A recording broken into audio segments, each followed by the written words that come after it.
Praise the Lord. परमेश्वर आप सबों को आशीषित करे और अपने प्यार और भय में आगे को बढ़ाता जाए। आइए हम प्रार्थना करें। अनुग्रहकारी दयालु पिता परमेश्वर, आपको हृदय से धन्यवाद देते हैं कि आपने पुनरुत्थान दिवस के बाद ये मौका दिया कि एक बार फिर से ऑनलाइन होकर तेरे नाम की महिमा करें। कितने लोग हैं जो प्रभु जी दुनिया से कूच कर गए, लेकिन आपकी दया आपकी कृपा हम पर बनी हुई है। जितने भी ऑनलाइन से जुड़ते हैं उन सबों को आशीषित करें। भाई अनुपम डेविड के परिवार के लिए, हमारे परिवार के लिए प्रभु जी आप अपनी आत्मा से हम सबों को परिपूर्ण करें ताकि हम तेरी गुण बातों को ठीक ठीक समझ सकें। प्रभु यीशु ख्रीस्त के द्वारा, आमीन। यदि आपके पास बाइबल है तो निकाल लीजिए।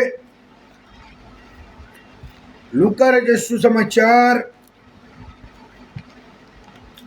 उसका 24 अध्याय, लूका 24। मैं आपके लिए कुछ पढ़ना चाहूंगा। 13 पद से 24 पद तक है, लेकिन मैं 2 पद आपके लिए पढ़ना चाहूंगा। उसी दिन उसमें से 2 जन एमाउस नामक एक गांव को जा रहे थे, तो यरूशलेम में से कोई 7 मील की दूरी पर था। वे इन सब बातों पर जो हुई थी आपस में बातचीत कर रहे थे, और जब वे आपस में बातचीत और पूछताछ कर रहे थे तो यीशु पास आकर उनके साथ हो लिया, परंतु उनकी आंखें ऐसी बंद हो गई थी कि उसे पहचान न सके। उसने उनसे कहा, ये क्या बातें हैं जो तुम चलते चलते आपस में करते हो? वे उदास से खड़े रह गए। ये सुनकर उनमें से क्लियोपास नामक एक व्यक्ति ने कहा, क्या तू यरूशलेम में अकेला परदेसी है जो नहीं जानता कि इन दिनों में उसमें क्या क्या हुआ है? परमेश्वर अपने वचन के पढ़े और सुने जाने पर आशीष दे, आमीन। आज का विषय है, थोड़ा बड़ा है और गला भी मेरा खराब है, प्रेयर करिएगा। मैं जल्दी जल्दी बोलूंगा। विषय है पुनरुत्थान के पश्चात यीशु मसीह। पुनरुत्थान के पश्चात यीशु मसीह। पुनरुत्थान की घटना हमारी कलीसिया और हमारे मसीही विश्वास का आधार, ये हमारी नींव है। हम जानते हैं कि पुनरुत्थान की घटना सबसे प्रमुख और ऐतिहासिक घटना। मनुष्य को परास्त करने के बाद प्रभु यीशु मसीह जब मृत्यु को हरा देते, मनुष्य इसलिए कि कई मनुष्यों ने उसके बीच में व्यवधान पैदा करने की कोशिश की, और जब वो मृत्यु को हरा देते हैं तो पुनरुत्थान के पश्चात प्रभु यीशु मसीह लोगों को दिखाई देते। परमेश्वर की योजना जब उन्होंने पूरी कर ली, एक विजयी के समान वो कब्र से बाहर निकला और आज भी जीवित है। प्रियो, मैं जो यहां बताने जा रहा हूं, इब्रानियों 13:8 यदि आप पढ़े, लिखा है यीशु मसीह कल और आज युगानुयुग एक सा है।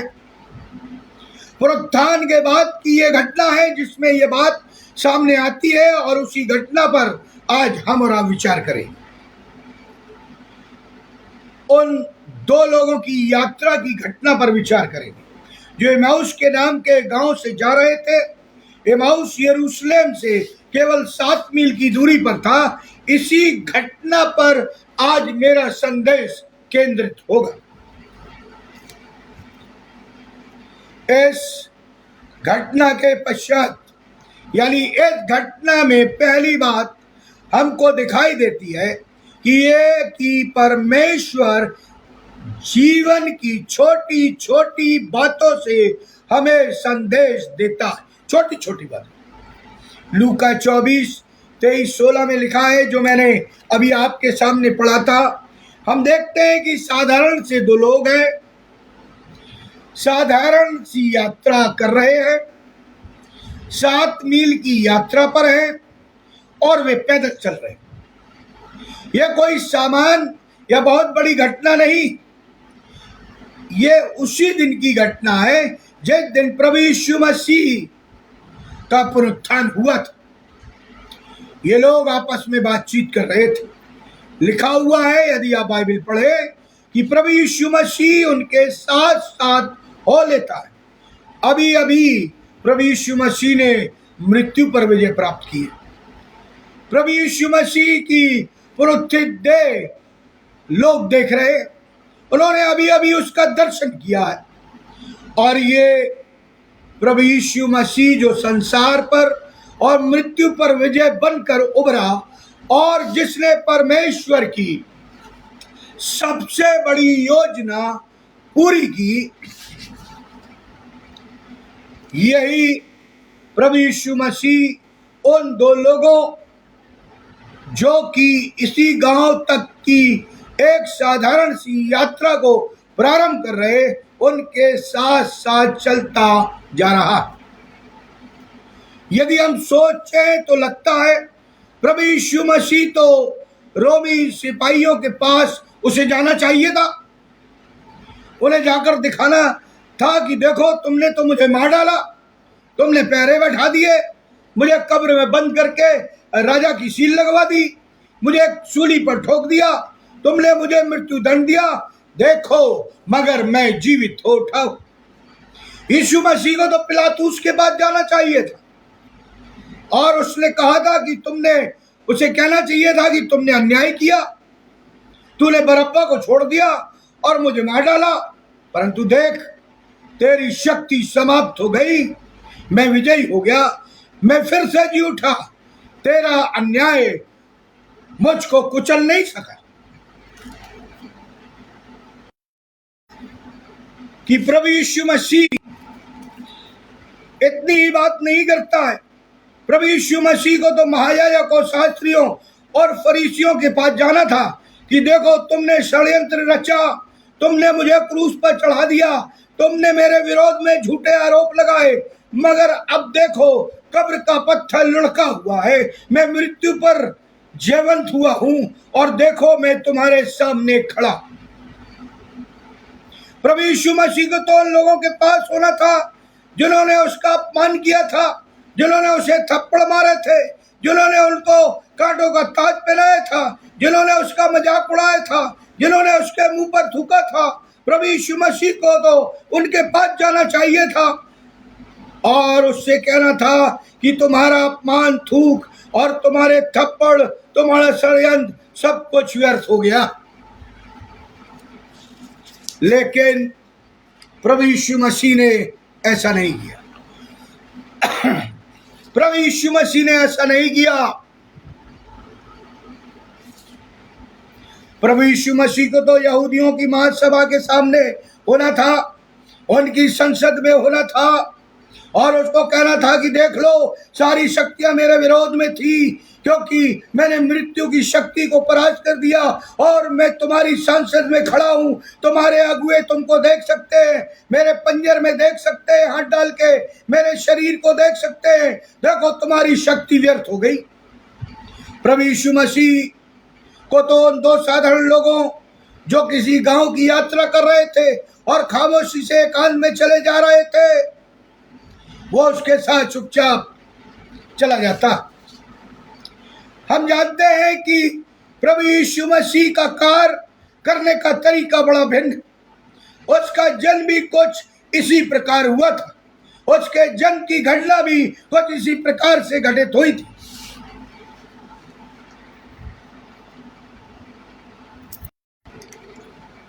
क्षमा चाहूंगा, कुछ प्रॉब्लम आ रही है नेटवर्क में, माफ करिएगा। प्रभु यीशु मसीह को तो उन दो साधारण लोगों के पास जाना चाहिए था जो एमाउस की यात्रा कर रहे थे, जो यरूशलेम से 7 मील दूर था, जो खामोशी से एकांत में चल रहे थे, वो उसके साथ चुपचाप चला जाता। हम जानते हैं प्रभु यीशु मसीह का कार्य करने का तरीका बड़ा ही भिन्न है। उसका जन्म भी कुछ इसी प्रकार हुआ था, उसके जन्म की घटना भी कुछ इस प्रकार घटी थी। जब ज्योतिषी संसार के राजा को ढूंढने के लिए हेरोदेस के राजमहल में पहुंचते हैं कि संसार के राजा उसकी खबर कहाँ है मिले, क्या वो वहां पैदा हुआ था? नहीं, राजमहलों में उसे ढूंढने जा रहे हैं, कोई राजकुमार पैदा हुआ होगा। परंतु प्रभु यीशु मसीह एक छोटे से गांव बैतलहम के गौशाले में जानवरों के बीच एक चरनी में पड़ा है। वो बैतलहम की इस गुमनाम सी चरनी में पड़ा है। एक महाराजा, एक राजाओं का राजा, जो अपने सिंहासन को छोड़कर हम मनुष्यों को बचाने के लिए और पुनरुत्थान को जीवित होने के लिए आज वो चरनी में पड़ा है। प्रभु यीशु मसीह के जन्म का सुसमाचार किसी महासभा में नहीं दिया गया, किसी राजधानी की सड़कों पर प्रचारित नहीं किया गया। उसके जन्म का सुसमाचार तो साधारण से गड़हड़ियों को दिया गया। प्रभु यीशु मसीह के कार्य करने का तरीका हमारे तरीके से बहुत ही भिन्न है, उसकी सोच हमारे तरीके से बहुत ही भिन्न है, संसार के तरीके से बहुत ही भिन्न है। इसलिए बाइबल कहती है तुम्हारी सोच में और मेरी सोच में जमीन आसमान का अंतर। उसके पुनरुत्थान की घटना घटी, लेकिन कोई शोर शराबा नहीं हो रहा है, कोई जुलूस नहीं निकल रहा है, कोई जयकार नहीं हो रही है। दो साधारण से मनुष्य आपस में बात करते एमाउस की ओर जा रहे हैं और प्रभु यीशु मसीह बड़ी दीनता के साथ उनके पीछे पीछे चल रहा है। लिखा उनके साथ हो लिया। आज भी प्रभु यीशु मसीह जब हमारे जीवनों में आता है तो बड़े साधारण तरीके से आता है।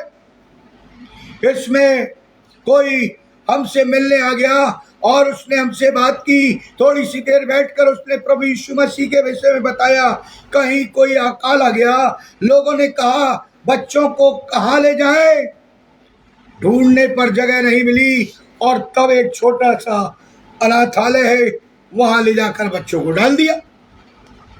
इसलिए होलमैन हंड की जो पेंटिंग है उनमें हम पाते हैं कि प्रभु यीशु मसीह दरवाजे को खटखटा रहा है, वो खड़ा हुआ है और खटखटा रहा है। वचन बताता है वो दिल के द्वार पर खड़ा हुआ खटखटा रहा है, कह रहा है मेरा पुनरुत्थान हो गया, तुम भी अपना पुनरुत्थान करो। वो दरवाजे को तोड़ता नहीं, अपने आप को लादता नहीं है, किसी बड़े दबाव के साथ हमारे हृदय में आता नहीं, जीवन में नाटकीय के साथ वो नहीं आता, कोई नाटकीय परिवर्तन हमारे जीवन में नहीं होता। एलिया के विषय में हम पाते हैं कि वो पर्वत पर है और तब पहला राजा 19 अध्याय 11वें पद में लिखा है यहोवा पास से होकर चला और यहोवा के सामने एक बड़ी प्रचंड आंधी से पहाड़ फटने और चट्टानें टूटने लगी, तो अभी यहोवा उस आंधी में न था। फिर आंधी के बाद भूडोल हुआ, तभी यहोवा उस भूडोल में न था। फिर भूडोल के बाद आग दिखाई दी, तो अभी यहोवा उस आग में न था। फिर आग के बाद दबा हुआ धीमा एक शब्द सुनाई दिया। इसी आंधी तूफान भूकंप चट्टानों के तड़कने पहाड़ के फटने में यहोवा नहीं वरन लिखा है एक धीमा शब्द हुआ, उसके आगे लिखा है। ये सुनते ही एलिया ने अपना मुंह चादर से ढांपा और बाहर जाकर गुफा के द्वार पर खड़ा हुआ। फिर एक शब्द उसे सुनाई दिया, हे एलिया तेरा यहाँ क्या काम। नहमीया के बारे में हम जानते हैं कि अर्छत राजा के महल में उसका प्याऊ था। ये नहीं जानता था कि क्या होने वाला है, वो नहीं जानता था कि यरूशलेम की जो शहर पनाह है उसे उसको ही बनाना है, क्योंकि वहां के फाटक जले हुए हैं और शहर पनाह टूटी हुई है। इस घटना का प्रारंभ बड़े साधारण तरीके से होता। लिखा हुआ है इब्रानी नहमीया 1 अध्याय 2-3 पद में पढ़ूंगा। तब हनानी नाम का मेरा एक भाई और यहूदा से आए हुए कई एक पुरुष आए, तब मैंने उनसे बचे हुए यहूदियों के विषय में बंधुआई से छूट गए थे और यरूशलेम के विषय में पूछा। उन्होंने मुझसे कहा, जो बचे हुए लोग बंधुआई से छूटकर उस प्रांत में रहते हैं वे बड़ी दुर्दशा में पड़े हैं और उनकी निंदा होती है, क्योंकि यरूशलेम की शहरपनाह टूटी हुई है और उसके फाटक जले हुए हैं। कुछ लोग उससे मिलने के लिए आए उस रात दरबार में जहां नहमिया था। ये कुछ ऐसा था जैसे हमारे गांव में कुछ लोग हमसे या शहर में हमसे और आपसे मिलने आते हैं और उनसे पूछने लगते हैं अपने गांव का या शहर का या उन लोगों का हाल जिसे हम जानते हैं, कैसे हैं हमारे प्रिय लोग, कैसे हमारे मोहल्ले, कैसे हमारी कलीसिया, कैसा है हमारा शहर, कैसे हमारे लोग। लिखा है, ये बातें सुनते ही मैं बैठकर रोने लगा, विलाप करने लगा। तब यीशु मसीह हमारे जीवनों में आता है तो वो छोटी छोटी घटनाओं से आता है, छोटी छोटी मुलाकातों से आता है। छोटी छोटी त्रासदियां जीवन के दुखों के बीच में आती है। प्रभु यीशु मसीह हमारे दिल के दरवाजे पर खटखटा रहा है, दीनता के साथ, नम्रता के साथ, खामोशी के साथ, इंतजार के साथ। वो किसी बड़ी आवाज के साथ नहीं आता, किसी बैंग बैंग या बैंग बैंग धमाके के साथ नहीं आता, हल्ले गुल्ले के साथ नहीं आता, परंतु एक हल्की सी दबी हुई धीमी आवाज के साथ आता है। एक घटना मुझे याद, मेरे एक मित्र थे, वो बताते हैं कि जब वो छोटी क्लास में पढ़ा करते थे, उनके शिक्षक थे, उन्होंने एक प्रतियोगिता में उन्हें भाग लेने के लिए कहा, क्योंकि पॉजिटिव में तो बोलने वाले बहुत थे लेकिन नेगेटिव में बोलने वाला कोई नहीं था। उन्होंने उसको उत्साहित किया और कहा तुम बोलो, और उन्होंने धीरज रखा और परमेश्वर से प्रार्थना की। वो बालकी थे और जब उनको वहां खड़ा किया गया तो वो पुलपिट से ढक गए, उन्हें ऊंचे पे खड़ा किया गया ताकि वो दिखाई दे। और जब उन्होंने बोला तो वो बताते हैं कि परमेश्वर की आत्मा ने काम किया और उन्होंने प्रथम पुरस्कार प्राप्त किया। लेकिन वो काम उनका नहीं था, ये काम प्रभु यीशु का था, जो एक छोटे बालक के द्वारा वो उन्हें बुलवा रहा था और पवित्र आत्मा अपना काम कर रही थी। ये कोई बड़ी घटना नहीं थी, छोटी थी, लेकिन वो आत्मा प्रेरित थी, यानी आत्मा से परिपूर्ण थी। छोटी छोटी बातों में, छोटी छोटी घटनाओं में परमेश्वर हमको संदेश देता है। प्रभु यीशु मसीह हमसे मिलता है, प्रभु यीशु मसीह हमें बातचीत करता है। हो सकता है किसी प्रिय की मृत्यु का समय हो और किसी प्रियजन का हाथ कंधे पर हो सकता है किसी की प्रार्थना हो सकता है किसी के प्रेम के कारण प्रेरणा के शब्द हो। प्रभु यीशु मसीह अपने पुनरुत्थान के बदले, पुनरुत्थान के बाद जो शरीर बदल गया था, महिमा युक्त हो गया था, बाद में दो लोगों के साथ साथ चलने लगा, साथ साथ चलने लगा।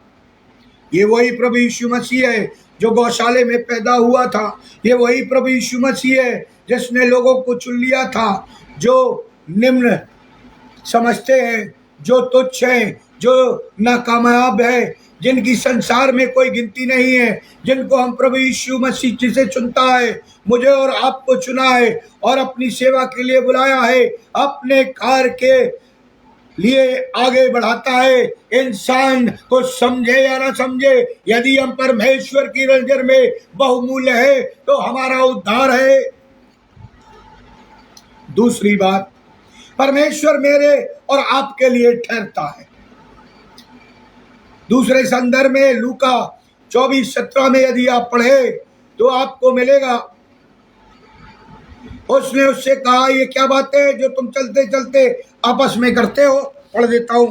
वे उदास हो खड़े रहे, ये सुनकर उनमें से क्लियोपास नामक एक व्यक्ति ने कहा, क्या तू यरूशलेम में अकेला परदेसी है जो नहीं जानता कि इन दिनों में उससे क्या क्या हुआ है।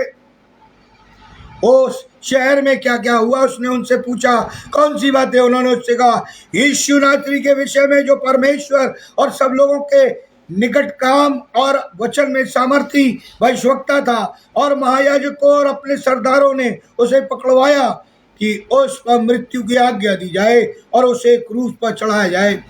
परंतु हमें आशा थी कि यही इस्राएल को छुटकारा देगा, और इन बातों के सिवाय इस घटना को हुए 3 दिन हुए, और मैं कई स्त्रियों ने हमें आश्चर्य में डाल दिया है। भोर को कब्र पर गई थी और उसकी लोथ ना पाई, और कहती हुई आई कि हमने स्वर्गदूतों का वर्णन पाया जिन्होंने कहा ये जीवित है। तब हमारे साथियों ने कब्र पर गए और जैसा स्त्रियों ने कहा था वैसा पाया, देखो वो जी उठा है। प्रभु यीशु मसीह अपनी धैर्य की कहानी उनसे धीमे शब्दों में सुन रहा है और साथ साथ चल रहा है। तू कैसा अजनबी व्यक्ति है? वो दोनों व्यक्ति पूछते हैं क्या तू नहीं जानता कि यरूशलेम में क्या क्या घटनाएं घटी हैं? क्या तू नहीं जानता कौन सी घटनाएं? वे सारी बातें उसे बता देते हैं। प्रभु यीशु मसीह उन दोनों की बातें बड़े धैर्य से सुन रहे थे। तो इन सारी घटनाओं का नायक या जो हीरो था वो प्रभु यीशु मसीह था, परंतु साधारण लोगों से वो उनकी बातें सुनता है। मैं और आप अगर प्रभु यीशु मसीह की जगह होते तो शायद हम कहते अरे तुम लोग क्या बात कर रहे हो, किससे बात कर रहे हो, ये नहीं जानते, अरे तुम्हें क्या मालूम, तुमने तो ये बातें सुनी है, लेकिन मैं तो उसमें से गुजरा हूं। मैं भी प्रभु यीशु हूं, परंतु ऐसा नहीं हुआ। यीशु ने ऐसा नहीं कहा। तो क्या कहा? उसने कहा, बड़े धैर्य और खामोशी से उनकी बातें सुनता रहा। परमेश्वर धैर्य रखने वाला परमेश्वर है, धीरज रखने वाला परमेश्वर है। मेरे और आपके लिए परमेश्वर धीरज रखता है, ठहरता है। पुराना और नए नियम में यदि आप पढ़े तो 400 वर्षों का अंतराल है। आप कल्पना कीजिए कि कितने वर्षों तक परमेश्वर खामोश रहा। 400 वर्षों तक। टीकाकारों ने इसे अंधकार का और निराशा का काल कहा। इन 400 वर्षों तक परमेश्वर ने किसी भविष्यवक्ता के द्वारा लोगों से बात नहीं की। आप कल्पना कीजिए 12 पीढ़ी इस खामोशी से गुजर गई। 1-2 पीढ़ी नहीं, 12 पीढ़ी इस खामोशी से गुजर गई। लेकिन परमेश्वर ठहरा रहा। परमेश्वर ठहरा रहा। क्यों ठहरा रहा प्रियो? वो इसलिए परमेश्वर ठहरा रहा कि यहूदी धर्म का सारे संसार में प्रचार नहीं हो गया। परमेश्वर ठहरा रहा। जब तक ठहरा रहा, जब तक यहूदी धर्म प्रचारित ना हो जाए तब तक ठहरा रहा। जब तक यूनानी भाषा सारे संसार की भाषा ना बन जाए, जब तक परमेश्वर संसार में उस समय के लोग यूनानी भाषा नहीं सुनते या सुनने समझने और बोलने नहीं लगे, परमेश्वर ठहरा रहा। आज भी परमेश्वर की आत्मा हमारी और आपकी भाषा में बात करती है, कोई और दूसरी भाषा में नहीं। यदि परमेश्वर चाहता हम उसकी योजना को जाने तो वो हमारी भाषा में बात करता है ताकि हम समझ सके और उसकी योजना को पूरी कर सके। परमेश्वर ठहरा रहा जब तक रोमी राज ने सारे विश्व पर राज कर लिया और विश्व में सड़कें बनने लगी। परमेश्वर ठहरा रहा कि प्रचारकों के लिए सड़कें बन जाए ताकि वो घोड़ों से और नाना प्रकार के साधनों से प्रभु यीशु मसीह का प्रचार कर सके, जिनके द्वारा सारे जगत में वचन का प्रचार हो सके। और तब गलतियों 4:4 में लिखा है, जब समय पूरा हुआ तो परमेश्वर ने अपने पुत्र को भेजा। समय की परिपूर्णता होने तक, वर्षों तक, सदियों तक, पीढ़ियों तक परमेश्वर ठहरा रहा। और फिर प्रभु यीशु मसीह का जन्म होता है, तब भी परमेश्वर ठहरा रहा। सब कुछ लगा होगा कि जब यीशु बोलने लगा होगा उसमें भी समय लगा होगा, जब यीशु चलने लगा होगा, जब बालक था उसमें भी समय लगा होगा। प्रियो, एक बड़ी आवाज के साथ किसी राजकुमार के समान वो आकाश से धरती पर नहीं उतर आया। हर चीज समय के अनुसार, प्राकृतिक नियम के अनुसार, परमेश्वर के नियम के अनुसार, परमेश्वर की परिधि में घटित होती है। परमेश्वर तुमसे क्या कहना चाहता है मैं तुम्हें बताता हूं, परंतु वो 30 वर्ष तक ठहरा रहा। इससे पहले कि वो अपनी सेवकाई प्रारंभ करे 30 वर्ष तक वो ठहरा रहा। केवल उसने 3.5 वर्ष सेवकाई की। इससे पहले कि पुनर्जीवित हो जाए, पुनरुत्थान हो जाए, एमाउस की राह पर भी कुछ घंटों तक खामोशी से वो प्रभु यीशु मसीह उन 2 अजनबियों के बातों को सुनकर ठहरा रहा। जो बातें मेरे और आपके लिए हैं वो ये कि परमेश्वर मेरे और आपके लिए ठहरता है। ये परमेश्वर हमको और आपको मौका देना चाहता है। ये परमेश्वर हमारे लिए प्रतीक्षा करता है। एक एक दिन वो हमारे लिए ठहरता है कि अभी हम लौट आए, पश्चाताप करें, मनों को फिराए और उद्धार पाए। दूसरा पत्रस 3:9 में लिखा हुआ है, प्रभु अपनी प्रतिज्ञा के विषय में देर नहीं करता जैसा देर कितने लोग समझते हैं, परंतु तुम्हारे विषय में धीरज धरता है और नहीं चाहता कि कोई नाश हो, वरन ये कि हमको मन फिराओ का अवसर मिले। यानी सबको मन फिराओ का अवसर मिले। परमेश्वर धीरज धरे। हम और हमारी कलीसिया, हमारा परिवार, हमारा व्यक्तिगत जीवन, हमारे बच्चे, हमारी पत्नी, हमारे पति जो भी है, रिश्तेदार, सब प्रभु की बाट आने की जो रहे, प्रभु ठहराए ताकि कोई नाश ना हो जाए, हर एक कोई बचाया जाए। ऐसा नहीं है कि परमेश्वर अपनी प्रतिज्ञाओं को पूरा नहीं करता, वह धीरज धरता, क्योंकि वो मुझसे और आपसे प्रेम करता है। वो चाहता कोई नाश ना हो, वो चाहता कि हर एक कोई पश्चाताप का अवसर मिले, वो चाहता हर एक कोई उद्धार को प्राप्त करे, वो चाहता हर एक व्यक्ति का पुनरुत्थान हो। और जो बातें स्मरण रखना है वो ये है कि इस धैर्य को, परमेश्वर के इस धैर्य को हम परमेश्वर की कमजोरी न समझे। परमेश्वर के धीरज को हमें परखना नहीं है कि हम लगातार पाप करते जाएं और ये सोचें कि उसकी दया, उसका अनुग्रह हम पर बना रहेगा। हमें उसके धैर्य की परीक्षा नहीं करनी है, क्योंकि प्रभु यीशु मसीह एक दिन आएगा और तब मेरे और आपके लिए समय नहीं होगा। वो हमारा न्याय करेगा। इसलिए यशायाह लिखता है कि हम परमेश्वर के धैर्य को न परखे, क्योंकि वो दिन अचानक आ पड़ेगा। लिखा है वचन में कि वो चोर की नाई आएगा। वो ऐसे समय आएगा जबकि हम सोचते भी नहीं। सदोम और अमोरा में जब आग बरसी तो अचानक बरसी, जब जल प्रलय आया तो अचानक आया। उसी प्रकार प्रभु यीशु मसीह भी किसी भी दिन आ जाएगा। लिखा है पिता को छोड़ और कोई नहीं जानता कि वो हमें कब लेने आ रहा है।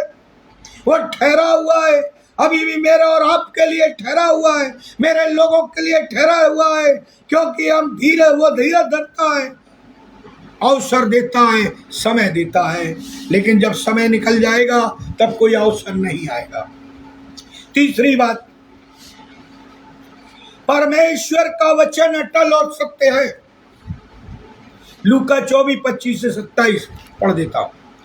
तब उस समय उसने उनसे कहा, हे निर्बुद्धियों, भविष्यवक्ताओं की सब बातों पर विश्वास करने में मन मतियो, क्या आवश्यक ना था कि मसीह ये दुख उठाकर अपनी महिमा में प्रवेश करे। तब उसने मूसा से और सब भविष्यवक्ताओं से आरंभ करके सारे पवित्र शास्त्रों में से अपने विषय में की गई बातों का अर्थ उन्हें समझा दिया। प्रभु यीशु मसीह उनसे बातें करता है आप कल्पना कीजिए कि ये लोग बात कर रहे हैं, जा रहे हैं और जानते नहीं कि उनके साथ साथ कौन चल रहा है। तब प्रभु यीशु मसीह वचन की सारी बातों को, भविष्यवाणियों की सारी बातों को उन्हें समझा देता। वो उनसे कहते हैं कि हे मनमतियो, हे निर्बुद्धियो, तुम इन बातों को जानते नहीं कि ये परमेश्वर के वचन में लिखी हुई है। क्या तुम नहीं जानते परमेश्वर का वचन सत्य है, अटल है। सूरज चंद्रमा टल जाए तो टल जाए, लेकिन मेरी बातें बगैर पूरे हुए न टलेंगी। संभवतः उसने उन्हें बताया होगा उत्पत्ति 3:15 में लिखी गई भविष्यवाणी के बारे में, जहां पर मूसा ने लिखा है कि किस प्रकार से वो सर्प का सिर कुचलेगा। उसने उन्हें बताया होगा मीका नबी की पुस्तक में, जहां मीका ने लिखा है कि वो बैतलहम में पैदा होगा। प्रभु यीशु मसीह ने उन्हें बताया होगा कि दाऊद भजन में लिखता है कि किस प्रकार वह क्रूस पर चढ़ाया जाएगा। बाइबल में क्रूस पर प्रभु यीशु मसीह के चढ़ाए जाने के विषय में 37 भविष्यवाणियां हैं, 37 जो पूरी हुई है। उसके पुनरुत्थान पर उसने उन्हें बताया होगा कि किस प्रकार दाऊद की भविष्यवाणी पूरी हुई। उसने लोगों को बताया होगा कि उसके कपड़ों को बांट लेंगे। उन्होंने यशायाह भविष्यवक्ता के विषय में बताया होगा कि वो हमारे पापों के लिए मारा गया और उसने कोड़े खाने से हम शुद्ध और पवित्र हो जाए। इन सब भविष्यवक्ताओं की बातें प्रभु यीशु मसीह ने संभवतः है बताई होंगी। और तब कहा होगा, क्या तुम नहीं जानते कि वचन में जो लिखा है वो सत्य है और उन बातों को अवश्य पूरा होना था। यीशु मसीह को दुख उठाना था, उसने उन्हें बताई होंगी ये सारी बातें। इब्राहिम और इज़हाक की वो घटना है, बहुत ध्यान से सुनिए। जब इज़हाक को इब्राहिम परमेश्वर की वेदी के सामने ले जाता है और वेदी बनाकर जब उसको मारने के लिए हाथ उठाता है, तो परमेश्वर उसे रोक लेता, रोक लिया परमेश्वर ने। एक प्रकार से ये वो झलक थी प्रभु यीशु मसीह की, वो झलक थी इस बात की कि किस प्रकार परमेश्वर इब्राहिम से कहीं ज्यादा आगे बढ़ जाता है। वो मुझसे और आपसे कहीं अधिक प्रेम करता है और प्रेम के कारण प्रभु यीशु मसीह को बलिदान कर देता है। वहां तो परमेश्वर ने इज़हाक को इब्राहिम से कहा था, चढ़ा दे, मैं तेरे विश्वास को, तेरे प्रेम को देखना चाहता हूं। लेकिन यहां पर परमेश्वर ने कहा कुछ नहीं, केवल मानव जाति के लिए रास्ता खोल दिया और चढ़ा दिया। प्रियो, दाऊद लिखता है उसकी देह सड़ने नहीं पाएगी, ये प्रभु ने बताया होगा। यीशु मसीह के जन्म के समय की भविष्यवाणियां बताई होंगी।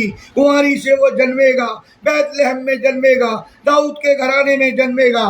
प्रभु यीशु मसीह उनको ये समझा रहा होगा। 7 मील की यात्रा पैदल कर रहा था, बहुत समय लगता है, अब पैदल चलिएगा, कोई छोटी मोटी यात्रा नहीं थी। मेरे और आपके लिए जो बात है वो यह है कि प्रभु यीशु मसीह कहता है कि मेरे वचन अटल है, वो सत्य हैं, वो कभी ना टलेंगे। आकाश और पृथ्वी टल जाए तो टल जाए, परंतु मेरी बातें कभी नहीं टलेंगी। आज भी परमेश्वर का वचन हमसे और आपसे बातचीत करता है, अनंत जीवन के विषय में हमें बताता है, प्रभु यीशु मसीह के दूसरे आगमन के विषय में हमको बताता है। वचन हमें बताता है पाप की मजदूरी मृत्यु है, परंतु परमेश्वर का वरदान हमें अनंत जीवन देता है। वह हमको बताता है और चिताता है कि हम चेत जाए, कि हम पश्चाताप करें, हम उसके रास्ते पर लौट आए, हम उसके वचन के अनुसार अपने जीवन को बना सकें और जिए। आवश्यक इस बात की है कि उस वचन के अनुसार चलें, अपने दिलों में, अपने जीवनों में, अपने कार्यों में उस वचन को उतारे और प्रभु यीशु मसीह के वचनों के अनुसार अपने जीवनों को बनाए, उसकी मृत्यु के लिए तैयार रहे, अपने अनंत के लिए तैयार रहे, प्रभु यीशु मसीह के दूसरे आगमन के लिए तैयार रहे, कलीसिया तैयार रहे, विश्वासी तैयार रहे। चौथी बात, प्रभु यीशु जीवन में परिवर्तन लाता है। लूका 20:30 में लिखा है, जब वो उनके साथ भोजन करने बैठा तो उसने रोटी लेकर धन्यवाद दिया और उसे तोड़कर उनको देने लगा। तब उनकी आंखें खुल गई और उन्होंने उसे पहचान लिया और वो उनकी आंखों से छिप गया।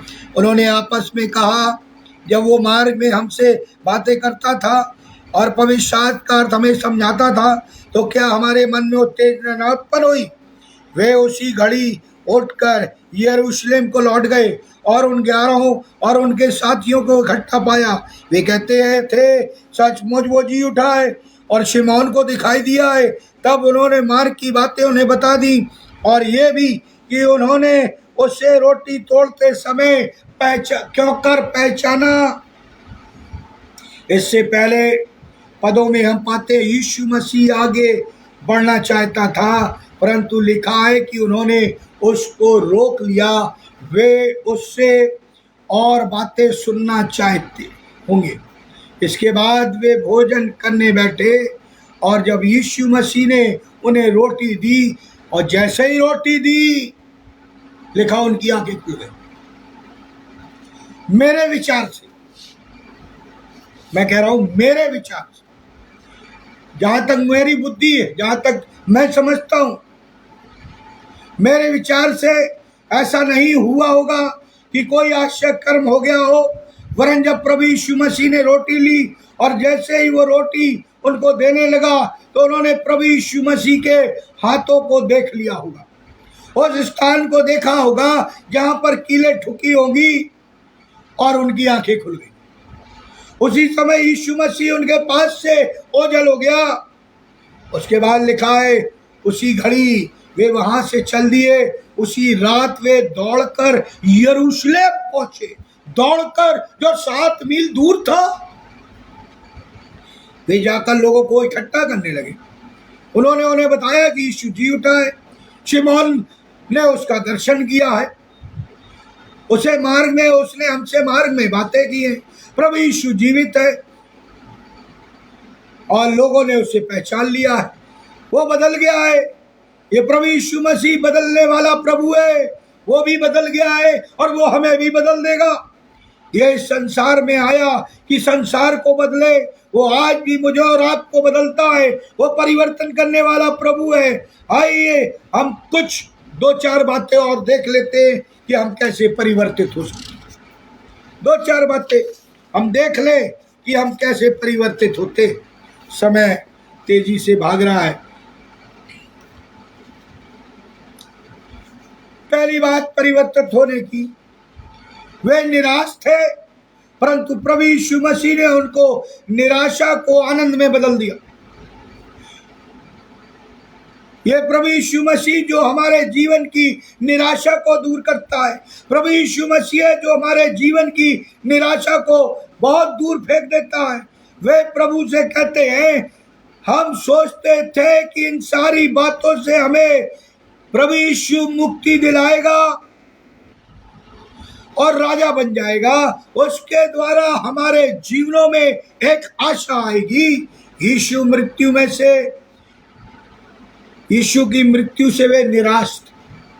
लिखा है कि एमाउस के रास्ते पर पुनरुत्थित प्रभु यीशु मसीह उनके साथ आता है और वो निराशा दूर हो गई। वे आनंदित हो उठे, उत्साहित हो। हमारे जीवनों में भी निराशा आती है, प्रभु यीशु मसीह दूर करता है। बीमारी आती है वो दूर करता है, परेशानी आती है वो दूर करता है। हमारे जीवनों में हमारे प्रियजन निराश होते हैं, हमारे आसपास की परिस्थितियां हमें निराश कर देती है, संसार की बातें हमें निराश कर देती हैं, जो कुछ हमारे साथ घट रहा है वो हमें निराश कर देता है। परंतु जीवन के रास्ते पर प्रभु यीशु मसीह जब हमसे मिलता है, सारी निराशा दूर हो जाती है और हमारी निराशा आशा और आनंद में बदल जाती है। दूसरी बात, प्रभु यीशु से मिलकर हमारी और उनकी मानसिक स्थिति बदल जाती है। इन लोगों के मनों में शंका थी, जैसे हमारे और आपके मनों में होती, और उन्होंने सुना है कि हम देखने गए तो वो हमको मिला नहीं। ये सब बातें सुन रहे थे, परंतु प्रभु यीशु मसीह उनसे मिलता है तो उनकी सारी शंकाएं दूर हो जाती है, विश्वास पैदा हो जाता है। हमारे जीवनों में भी कई प्रकार की शंकाएं आज भी उत्पन्न होती है, आज भी उत्पन्न होती, धीरे धीरे हमारे जीवन में घर करती जाती है, और ये शंका हमको परमेश्वर से दूर ले जाती है। ये शक हमको दूर ले जाता है, हमारे विश्वास को कमजोर और ध्वस्त कर देता है। परंतु हमारे जीवन के रास्ते में जब प्रभु यीशु मसीह से मुलाकात होती है, मसीह आता है, ये शंका दूर हो जाती है, हमारा विश्वास मजबूत हो जाता है। अगली बात, प्रभु यीशु मसीह से मिलकर उनकी योजना बदल गई। जब हमारी मुलाकात प्रभु यीशु मसीह से होगी तो हमारी भी योजनाएं बदल जाएंगी। देखिए बाइबल क्या कहती है, प्रभु यीशु मसीह ने उनके स्वभाव को बदल दिया, उनकी मानसिकता को बदल दिया, उनकी योजना को बदल दिया। रात बहुत बीत चुकी थी और भोजन करके शायद वे सोने जा रहे थे। उन्होंने तो अपनी यात्रा पूरी कर ली थी, शायद वे सोच रहे होंगे कि अब हम अपने बिस्तर पर जाएंगे, परंतु उन्होंने प्रभु यीशु मसीह को पहचान लिया। तो लिखा है कि वो उसी घड़ी वे उठते हैं और भागकर 7 मील जाते हैं, यरूशलेम में लोगों को जमा करते और बताते प्रभु यीशु मसीह जीवित हो गया है, उसने हमें दर्शन दिया, उसने हमसे बातें की। क्या आज आपकी मुलाकात प्रभु यीशु से हुई है? यदि हुई है तो हमारी सोच बदल जाएगी, हमारी योजनाएं बदल जाएंगी, हमारा जीवन मानसिकता बदल जाएगी। अगली बात, प्रभु यीशु मसीह ने उनके लक्ष्य को बदल दिया। हमारे जीवनों में जब प्रभु यीशु मसीह आता है तो हमारे जीवनों की योजनाओं को बदलता है, हमारी मानसिकता को बदलता है, और हम पाते हैं कि वो हमारे लक्ष्य को भी बदल देता है। उनका उद्देश्य तो रहा होगा कि बातचीत करेंगे। वे 2 लोग थे, शायद वे रिश्तेदार रहे हो सकता है वे मित्र हो सकता है वो पड़ोसी हो। वे बातचीत कर रहे थे घटनाओं के बारे में जो यरूशलेम में घट रही थी। जैसे हम आपस में चर्चा करते हैं, न्यूज़पेपर पढ़ते हैं, टेलीविजन देखते हैं, परंतु प्रभु यीशु मसीह से मिलकर उनका लक्ष्य बदल गया। कि वाद विवाद करे, वास्तव में प्रभु यीशु मसीह था या हमको धोखा हुआ? अब उनका लक्ष्य बदल गया। क्या लक्ष्य? देखिए, पहले वो शक कर रहे थे, वे चल दिए और लोगों को जमा किया, इकट्ठा किया और रात में ही जाकर प्रचार करने लगे, प्रभु यीशु मसीह जीवित हो गया है, प्रभु यीशु मसीह जीवित हो गया है, मैंने उसका दर्शन पाया है, उसने हमसे बातें की है, उसने हमारे जीवन में क्रांति ला दी है। क्या आज हम मसीहों के साथ ऐसा हो रहा है? जिस पड़ाव पर हमारा और प्रभु यीशु मसीह का मिलन हुआ है, क्या हमने लोग इकट्ठा किए हैं? क्या हमने प्रचार किया है? क्या हम उसके जीवित पुनरुत्थित होने की गवाही दे रहे हैं? प्रभु यीशु मसीह है जो अपने जन्म से, अपने बचपन से लोगों को बदल रहा है। उसने घड़ियों को बदल दिया, उसने मरियम और यूसुफ को बदल दिया, उसने ज्योतिषियों को बदल दिया। लिखा है, हुआ है कि जब ज्योतिषी प्रभु यीशु मसीह से मिलकर लौटे तो वे दूसरी राह से लौट गए, उनकी राह बदल गई। प्रभु यीशु मसीह है जो जीवन में परिस्थितियों को बदल देता है। यह प्रभु यीशु मसीह है जिसने अपनी मौत के समय भी क्रूस पर उस डाकू को बदल दिया और कहा, आज ही तू मेरे साथ स्वर्गलोक में होगा। उसने अपनी मौत के समय उस डाकू को बदल दिया। यह प्रभु यीशु मसीह है जो आज भी हमारे जीवनों को बदल सकता है, हमारे पत्थर रूपी हृदय को पिघला सकता है, बदल सकता है। तभी तो लिखा है, मैंने तुम्हें मांस का हृदय दिया है, पत्थर का नहीं। अभी तक हमारे जीवनों में भौतिकता की प्राथमिकता थी, परंतु प्रभु यीशु मसीह जब हमारे जीवनों में आता है, हमसे बातचीत करता है, तो हमारे जीवन की प्राथमिकताएं बदल जाती है। दुनिया में कितने ऐसे राजा हुए जिन्होंने अपने राज को बढ़ाने के लिए दूसरों के प्राण ले लिए, और आज हम अपने देश में भी देखें, उस गद्दी को पाने के लिए कितने निपटाए गए।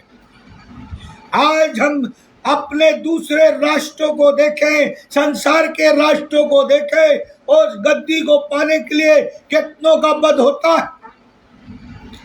राजा हेरोदेस ने 2 साल के बच्चे मरवा दिए, सिकंदर ने कई लोगों को और कई यहूदियों को, 60 लाख यहूदियों को मरवा दिया, केवल अपनी गद्दी बरकरार रखने के लिए। हेरोदेस जिसने अपने भाई की पत्नी रख ली थी और यूहन्ना बपतिस्मा देने वाले ने कहा था तूने गलत किया है, उसने उसको मरवा दिया। लेकिन हमारा राजा ऐसा था जो सबको बचाने के लिए अपने आप को मरने के लिए दे देता है, अपने प्राणों की आहुति चढ़ा देता है। कितने राजा हुए जो अधिकारी और तानाशाह बन गए और इस संसार का राज किया, परंतु ये हमारा राजा है जो दास बनकर दास का साधारण स्वरूप धरता है। बड़े बड़े राजाओं की मृत्यु हो गई, उनकी देह सड़ गई, वे मिट्टी में मिल गए, उनके राज धराशायी हो गए, परंतु ये प्रभु यीशु मसीह आज भी जिंदा है। उसकी कलीसिया जो उसकी देह दुल्हन है, सारे संसार में आज भी वो अपने वचन के द्वारा हमसे बातचीत करता है। ये प्रभु यीशु मसीह है जो जीवन को की परिस्थितियों के द्वारा हमको बदल देता है। मैं अपने कंक्लूजन में कहना चाहूं, एक उदाहरण देता हूं। एरिक बार्कर नाम के एक मिशनरी थे जो इंग्लैंड के पुर्तगाल में सेवा करने के लिए आए, यानी इंग्लैंड से पुर्तगाल में मिशनरी का काम करने के लिए आए। वे 50 वर्षों तक पुर्तगाल में वचन का प्रचार करते रहे, यानी सुसमाचार सुनाते रहे। एरिक बार्कर के जीवन में बहुत सी समस्याएं आई और जब दूसरा विश्व युद्ध प्रारंभ हुआ तो उन्होंने निर्णय लिया कि वे अपनी पत्नी और अपने 8 बच्चों को वापस इंग्लैंड भेज देंगे। तब लंबी यात्रा में मदद के लिए उन्होंने अपनी बहन को बुलाया। उनकी बहन और उनके 3 बच्चों के साथ वे आए। उन्होंने अपनी पत्नी, अपने 8 बच्चों और अपनी बहन और उनके 3 बच्चों को विदा किया। पानी के जहाज से जब यात्रा कर रहे थे, उन्होंने रवाना करने के 5 दिन के बाद रविवार को जब वो आराधना ले रहे थे, चर्च सर्विस ले रहे थे, एरिक बार्कर परमेश्वर का वचन सुनाने के लिए खड़े हुए। उन्होंने बताया कि मुझे अभी अभी संदेश मिला है कि मेरी पत्नी, मेरी बहन और 11 बच्चे सब के सब सुरक्षित अपने घर पहुंच गए। लोगों ने सोचा कि वह सुरक्षित इंग्लैंड पहुंच गए होंगे, लेकिन जब सर समाप्त हुआ, लोगों को मालूम चला समुद्री तूफान आया और वो पूरे तूफान में समुद्र में जहाज डूब गया और वे पानी में समा गए। एरिक बार्कर की पत्नी, उसकी बहन और वे 11 बच्चे उस हादसे के शिकार हो गए। एरिक बार्कर जानते थे कि उन लोगों ने प्रभु यीशु मसीह को पहचाना है, ग्रहण किया है, उद्धार हुआ है, वे पुनरुत्थित हुए प्रभु में। त्रासदी ने मार दिया तो क्या हुआ, संसार ने मार दिया तो क्या हुआ, समुद्र निगल गया तो क्या हुआ, परंतु वे अपने घर सुरक्षित अनंत जीवन की यात्रा को पूरी कर चुके हैं। ये प्रभु यीशु मसीह है जो जीवन की त्रासदियों को बदलता है। यह प्रभु यीशु मसीह है जो मेरी और आपकी मृत्यु को भी बदल सकता है। यह प्रभु यीशु मसीह है जो जीवन और मृत्यु को के द्वार को भी बदल सकता है। ये वही प्रभु यीशु मसीह इस संसार में आया कि हमको और आपको बदले, मुझको बदले, आपको बदले। प्रभु यीशु मसीह का जीवन हमारे और आपके लिए बदलाव के लिए है। जब प्रभु यीशु मसीह जब दीनता के से हमारे पास आता है तो क्या हमको और आपको अपने हृदय के द्वार नहीं खोलना चाहिए कि हे प्रभु आ और मुझे बदल और मुझे उस अनंत जीवन में ले जा। प्रियो, हमने पुनरुत्थान मनाया, हमने गुड फ्राइडे मनाया, लेकिन क्या हमारा और आपका पुनरुत्थान हुआ है? बताइए। यदि नहीं तो अब आ गए हम कि जीवित परमेश्वर के मानने वाले पुनरुत्थित ईश्वर के लोग और हमारा पुनरुत्थान ही नहीं हुआ। लिखा है यीशु मसीह कल और आज और युगानुयुग एक सा है, और लिखा है वो आने वाला है। कलीसिया अपने आप को तैयार कर ले, विश्वासी अपने आप को तैयार कर ले ताकि वो हवाओं में उठाए जाए। यीशु मसीह पुनरुत्थान के पश्चात लोगों को दिखाई दिए। आज हमारा विश्वास, हमारे कार्य, हमारी बोली, हमारा आचरण, हमारा व्यवहार, हमारे जो लोग हैं उससे पहचाने कि हम प्रभु यीशु मसीह के लोग। तब लोग जानेंगे ये जीवित मसीह के लोग। प्रियो, आखिरी बात जो मैं कहना चाहता हूं, मसीह लोग अपने आप को तैयार कर ले। परमेश्वर नामधारी मसीहों को नहीं चाहता। वो पापियों से प्यार करता है और सबने पाप किया और पाप की मजदूरी मृत्यु है, लेकिन प्रभु यीशु मसीह में हमारे लिए अनंत जीवन है।